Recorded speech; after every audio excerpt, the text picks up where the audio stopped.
तो दोस्तों, साउथ के सुपरस्टार थैलापति विजय की लेटेस्ट मूवी गोट यानी greatest of all time release हो गई है और ये इस साल की हाईएस्ट ग्रॉसिंग तमिल फिल्म बन चुकी है। ऑडियंस इसे बहुत पसंद कर रही है क्योंकि ये मूवी काफी एंटरटेनिंग है। फिल्म की स्टोरी तो इंटरेस्टिंग है ही, इसी के साथ यहाँ बढ़िया एक्शन, मसाला और थोड़ा इमोशनल टच भी है। अगर आप इस फिल्म को अच्छी तरह समझना चाहते हैं तो ये वीडियो देखते रहिए। आज मैं गोट मूवी को शॉर्ट में एक्सप्लेन करूंगा, तो चलिए शुरू करते हैं।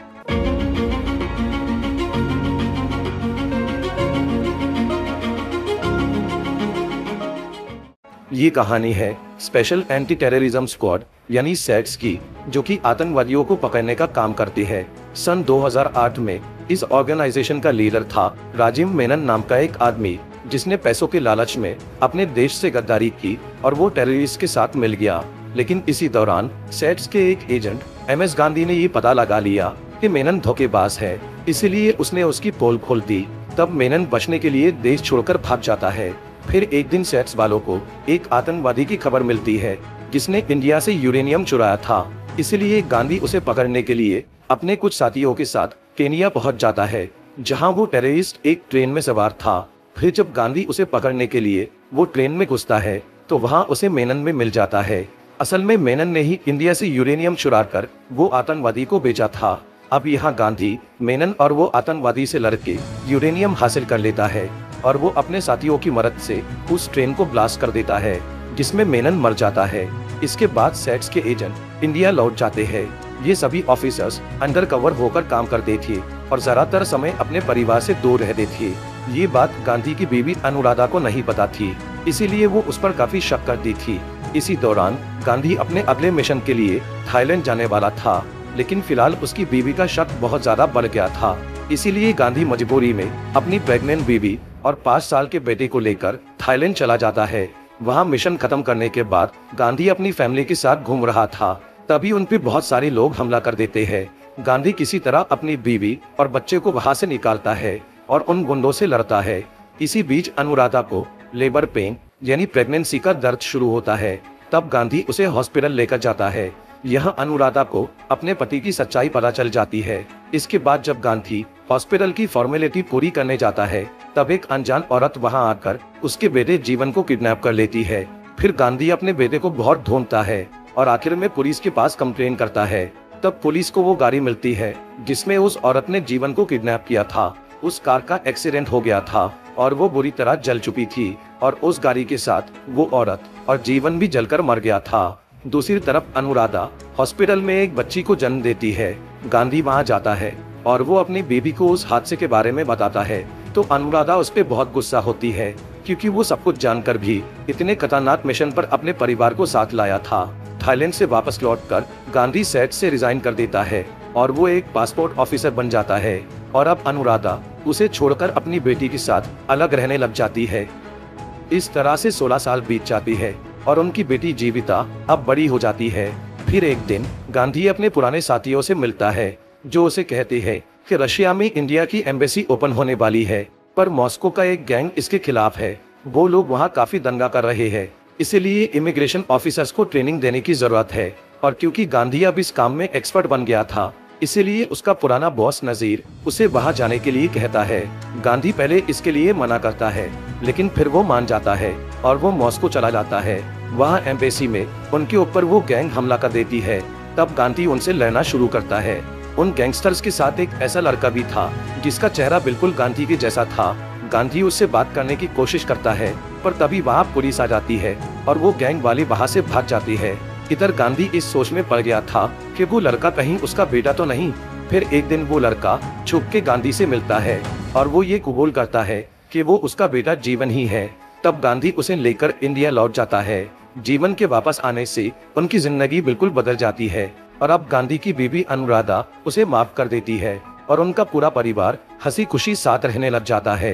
तभी एक रात गांधी को उसके बॉस नजीर का कॉल आता है और वो उसे अर्जेंटली मिलने के लिए बुलाता है। गांधी उसके पास जाने के लिए निकलता है। इसी दौरान नजीर पे एक अनजान हेलमेट वाला लड़का हमला कर देता है। इसकी वजह से नजीर का फोन वहां गिर जाता है, जिसे वो हेलमेट वाले लड़के का साथी लेकर भाग जाता है। फिर वो अनजान लड़का नजीर को फॉलो करके एक मेट्रो ट्रेन में घुस जाता है। तभी वहां गांधी भी आ जाता है और वो नजीर के साथ मिलकर उस लड़के से लड़ाई करता है, लेकिन वो अकेला ही इन दोनों पर भारी पड़ता है।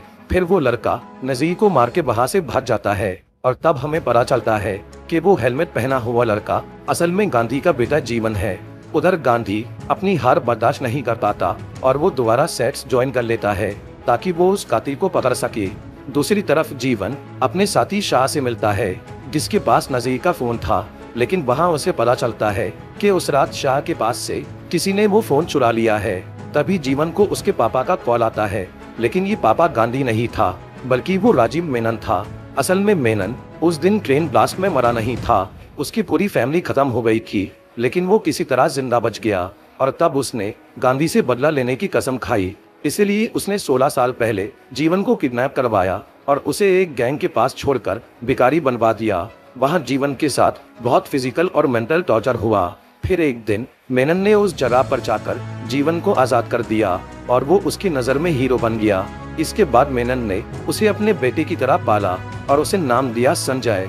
अब मेनन जीवन के लिए उसका असली बाप बन चुका था और जीवन भी बड़ा होकर अपने नए बाप की तरह बुरा बन गया और उसने मेनन की सारी इलीगल धंधे संभाल लिए। जीवन का भरोसा जीतने के बाद एक दिन मेनन उसे बताता है कि उसके असली बाप गांधी ने उसकी जिंदगी बर्बाद की और उसके परिवार को मार दिया। ये सुनकर जीवन गांधी के खिलाफ हो जाता है और वो उसे मारने का फैसला कर लेता है। फिर मेनन और जीवन ने मिलकर गांधी से बदला लेने का प्लान बनाया और जीवन जानबूझकर उससे मॉस्को में टकराया ताकि वो इंडिया आकर गांधी की जिंदगी बर्बाद कर सके।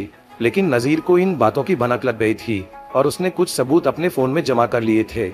इसी वजह से जीवन ने उसे मार दिया।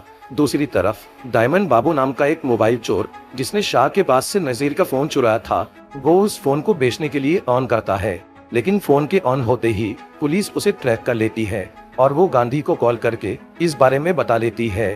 पर जीवन भी ये बात सुन लेता है। फिर गांधी अपने कुछ साथियों के साथ डायमंड बाबू को ढूंढते हुए एक होटल में आता है और जीवन भी उस फोन के लिए वहां पहुंच जाता है। तब सेट्स का ऑफिसर अजय वहां पर डायमंड बाबू से वो फोन ले लेता है, लेकिन जीवन अजय को मारकर उससे वो फोन छीन लेता है। दूसरी तरफ मॉस्को गैंग के लोग जो कि जीवन के साथी थे, वो हार्बर यानी समुद्र के रास्ते इंडिया आते हैं, तो वहाँ पुलिस उन्हें पकड़ लेती है। तब गांधी उन लोगों से पूछताछ करने के लिए वहाँ जाने लगता है।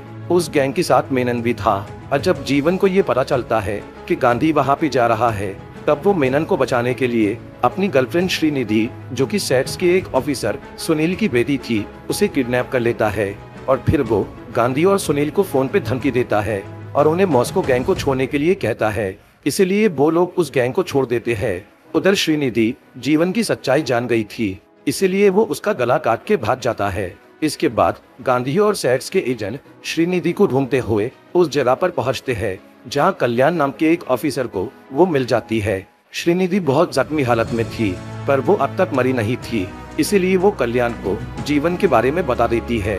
तब कल्याण उसे गला दबाकर मार देता है, क्योंकि वो असल में मेनन का पार्टनर था। कल्याण बहुत लालची था, इसीलिए मेनन उसे पैसे खिलाकर सारी इन्फॉर्मेशन लेता था। श्रीनिधि को मारने के बाद कल्याण उसकी डेड बॉडी लेकर सुनील और गांधी के पास जाता है और रोने का नाटक करता है। इस सब के बाद गांधी हार्बर का सीसीटीवी फुटेज चेक करता है। वहाँ उसे मॉस्को गैंग के साथ राजीव मेनन दिख जाता है। इससे गांधी समझ जाता है कि ये पूरा खेल मेनन का है, जो कि बदला लेने के लिए वापस आया है और वो कुछ बड़ा कांड करने वाला है। इधर डायमंड बाबू को एक रेस्टोरेंट में जीवन का साथी शाह दिख जाता है, इसीलिए वो सेट्स को उसकी खबर दे देता है। तब गांधी और उसके साथी शाह को ट्रैक करने लगते हैं और फिर एक दिन वो लोग उसे जीवन के साथ देख लेते हैं, जहां गांधी उसे पकड़ लेता है और फिर सेट्स बारे उससे पूछताछ करते हैं, लेकिन जीवन उन्हें कुछ नहीं बताता। उल्टा वो गांधी पे झूठे इल्जाम लगाने लगता है और वो सुनील को गांधी के खिलाफ भड़काने की कोशिश करता है। सुनील उसकी चाल समझ जाता है और वो गन लेकर उसे धमकाने लगता है। तब जीवन सुनील की गन से उसे ही मार देता है। फिर गांधी उससे वो गन छीनकर उसे बहुत पीटता है, लेकिन तभी उसे मेनन का कॉल आता है, जिसने अनुराधा को पकड़ लिया था और वो बदले में जीवन को छोड़ने बोलता है। इसीलिए गांधी जीवन को लेकर मेनन के पास जाता है, जहां वो गांधी को बांध देते हैं और फिर मेनन गांधी को अपना प्लान बताता है। उस रात आईपीएल का मैच था, जहां जीवन स्टेडियम में बॉम्ब ब्लास्ट करके उसका सारा इल्जाम गांधी पे लगाने वाला था। इस तरह से गांधी एक देशद्रोही कहलाएगा और मेनन को अपना बदला मिल जाएगा। तभी उस जगह पर सेट्स की टीम आकर मेनन को पकड़ लेती है। असल में गांधी ने मेनन के मुंह से उसका प्लान उगलवाने के लिए ये सारा ड्रामा किया था। दूसरी तरफ सुनील, जिसने सिर्फ मरने का नाटक किया था, वो जाकर कल्याण से मिलता है। गांधी और सुनील को पहले से ही कल्याण पे शक हो गया था और श्रीनिधि की पोस्टमार्टम रिपोर्ट से उन्हें ये पता चल गया था कि उसकी मौत गला कटने से नहीं बल्कि दम घुटने से हुई है। और क्योंकि कल्याण ही पहले श्रीनिधि के पास पहुंचा था, इसलिए गांधी समझ गया था कि कल्याण ने ही उसे मारा है और वो मेनन के साथ काम कर रहा है। इसी वजह से सुनील उसके साथ लड़ाई करता है और वो कल्याण को मार देता है। उधर स्टेडियम में जीवन अपने साथियों के साथ बॉम्ब लगा देता है और सारे गेट्स बंद कर देता है। तभी गांधी मेनन को लेकर उसके सामने आ जाता है और उसे बॉम्ब डिफ्यूज करने बोलता है। मेनन को गांधी के कब्जे में देखकर जीवन बहुत गुस्सा होता है और वो उसे आजाद करने बोलता है, लेकिन मेनन अपनी फिक्र छोड़ के उसे बॉम्ब ब्लास्ट करने बोलता है, क्योंकि वो सालों से इस पल का इंतजार कर रहा था जिसके लिए जीवन तैयार हो जाता है। पर इसी बीच उसका मामा, जो कि वहीं काम करता था, वो बॉम्ब का रिमोट लेकर भाग जाता है और वो उस रिमोट को गांधी की बेटी जीविता को दे देता है, जो वहां मैच देखने आई थी। तब जीवन वहां जाके अपनी बहन को पकड़ता है और उससे रिमोट छीनने की कोशिश करता है, लेकिन फिर गांधी वहां आ जाता है और उन दोनों की बहुत देर तक लड़ाई होती है। पर आखिर में गांधी उससे रिमोट ले लेता है और वो जीवन के सर पे गोली मार के उसे खत्म कर देता है, क्योंकि वो समझ गया था कि उसका बेटा बहुत बुरा बन चुका है और मौत ही उसका इलाज है।